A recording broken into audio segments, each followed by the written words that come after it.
Students, कैसे हैं आप सभी लोग। आज का टॉपिक क्या होने वाला है ये देख लिया होगा आप लोगों ने थंबनेल में। तो चलिए शुरू करते हैं।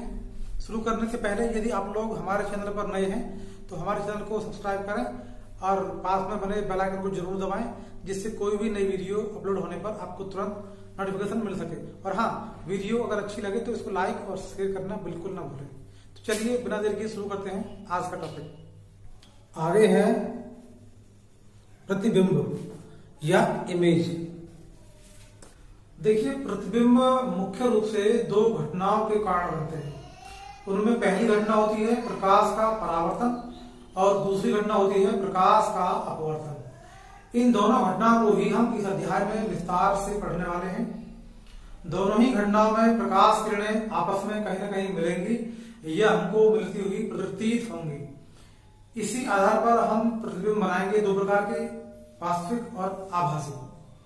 जब प्रकाश का परावर्तन होता है तब किरणें किसी चिकने तल से या किसी दर्पण से टकराने के पश्चात वापस लौट जाती हैं और लौटने के पश्चात वो किसी बिंदु पर मिलती हैं या मिलती हुई प्रतीत होती हैं। इस आधार पर दो प्रकार के प्रतिबिंब बनते हैं। इसी अध्याय में आगे जब हम प्रकाश का अपवर्तन पढ़ेंगे तो भी बिल्कुल इसी प्रकार से प्रतिबिंब बनेंगे दो, एक वास्तविक दूसरा आभासी। लेकिन वहां पर प्रकाश किरणें परावर्तित नहीं होंगी, अपवर्तित होंगी। परावर्तन और अपवर्तन में अंतर केवल प्रकाश किरणों के लौटने का या माध्यम से गुजरने का है। बाकी चीजें प्रतिबिंब की दृष्टि से एक समान होती है, यानी प्रतिबिंब एक ही प्रकार से बनता है। देखिए, परावर्तन आपने पढ़ लिया। आप जानते हैं कि परावर्तन में किरण आती है, दर्पण से टकराती है और वापस लौट जाती है। तो जब किसी बिंदु से दो या दो से अधिक किरणें परावर्तित होती हैं तो वो लौट जाती हैं। लौटने के पश्चात वो किरणें किसी न किसी बिंदु पर जाकर मिलती हैं, या अगर नहीं मिलती हैं तो हमको लगता है कि पीछे कहीं मिल रही थी। अगर पीछे देखा जाए तो वो कहीं ना कहीं मिलती हुई प्रतीत होती है। तो किसी बिंदु से जाने वाली किरणें दर्पण से परावर्तित होती हैं, परावर्तन के पश्चात किसी बिंदु पर मिलती हैं या मिलती हुई प्रतीत होती हैं। ये किरणें जिस भी बिंदु पर मिल रही हैं या मिलती हुई प्रतीत होती हैं, वही बिंदु पहले बिंदु का प्रतिबिंब कहलाता है। ये प्रतिबिंब दो प्रकार का होता है। प्रथम है वास्तविक प्रतिबिंब या रियल इमेज। अभी मैंने बताया था कि किरणें या तो मिलती हैं या मिलती हुई प्रतीत होती हैं। इन्हीं दोनों बातों के आधार पर प्रतिबिंब दो प्रकार के होते हैं। जो पहला है रियल इमेज या वास्तविक प्रतिबिंब। देखिए, इसमें क्या है, किसी बिंदु से किरणें जाती हैं, चिकने तल से टकराती हैं, वापस जाती हैं। जब वे वापस जाती हैं तो जरूर किसी न किसी बिंदु पर वो किरणें मिलती हैं। जिस भी बिंदु पर ये किरणें मिलती हैं उसी बिंदु को पहले बिंदु का प्रतिबिंब कहते हैं। देखिए, चित्र में कोई ये दो किरणें आ रही हैं। एक किरण आ रही है ए और दूसरी किरण आ रही है बी। ये किरणें कहीं से आ रही होंगी, किसी बिंदु से एक से। आने के पश्चात दोनों किरणें इस दर्पण से टकराती हैं। दर्पण आप देख रहे हैं, लिखा हुआ M1 M2।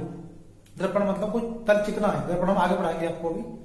तो दर्पण को हम अभी दर्पण नहीं कह रहे हैं, यहाँ पे हम इसे कोई तल मान रहे हैं। कोई इस तल पर टकराती हैं। टकराने के पश्चात दोनों किरणें परावर्तन के नियम अनुसार वापस लौट जाती हैं। लौटने के पश्चात देख रहे हैं आप, ये आई बिंदु पर मिलती है दोनों। इसी आई बिंदु को हम प्रतिबिंब कहते हैं। और ये किरण यहाँ वास्तव में मिल रही है, इसलिए यहाँ आई पर जो बन रहा है प्रतिबिंब, इसे कहते हैं वास्तविक प्रतिबिंब या रियल इमेज। आगे चलिए, दूसरा है, आगे देखिए, दूसरा है आभासी प्रतिबिंब या वर्चुअल इमेज। जब किसी बिंदु से जाने वाली किरणें चिकने तल से परावर्तित होकर लौटती हैं तो वो लौटने के पश्चात वास्तव में कहीं पर भी नहीं मिलती। लेकिन हम उनको अगर पीछे बढ़ाएं तो हमको ऐसा लगता है कि किरणें कहीं ना कहीं पीछे मिल रही हैं। वो किरणें वास्तव में तो कहीं नहीं मिलती, लेकिन हमको मिलती हुई प्रतीत होती हैं। जहां पर ये किरणें मिलती हुई प्रतीत होती हैं, वहां पर एक प्रतिबिंब बनता है। वो प्रतिबिंब हमारा होता है आभासी प्रतिबिंब। जहां किरणें मिलती हुई प्रतीत होती है, वास्तव में मिलती नहीं। देखिए चित्र दूसरा है, इसमें कोई यहाँ एक वस्तु है, ऑब्जेक्ट है, वो मान लिया हमने कोई। इस ऑब्जेक्ट से, इस बिंदु से दो किरणें जाती हैं। देख रहे हैं दो किरणों को आप, एक दोनों किरणें M1 M2 पर टकराती हैं और प्रकाश के परावर्तन के नियम के अनुसार ही टकराने के पश्चात दोनों वापस चली जाती हैं। जब इन किरणों को हम वापस पीछे बढ़ा रहे हैं, उस ओर आगे ये किरणें कहीं पर भी नहीं मिलेंगी, क्योंकि ये किरणें फैल रही हैं, इनके बीच की दूरी लगातार बढ़ रही है, इसलिए ये किरणें इधर जा रही हैं, उधर कहीं पर भी नहीं मिलेंगी। लेकिन हम अगर इनको पीछे बढ़ाएं और देखें तो हमको लगता है जैसे पीछे जाकर के ये किसी बिंदु I पर मिल जाएंगे। तो पीछे बढ़ाने पर ये किरणें हमें बिंदु I पर मिलती हुई प्रतीत होती है। जिस बिंदु पर ये मिलती हुई प्रतीत होती है, यहां पर जो प्रतिबिंब बनता है हमारा, इसे कहते हैं हम आभासी प्रतिबिंब या वर्चुअल इमेज। तो ये दोनों प्रतिबिंब आपको आगे बार बार काम आएंगे। इनको थोड़ा ठीक से एक बार पढ़ लीजिए।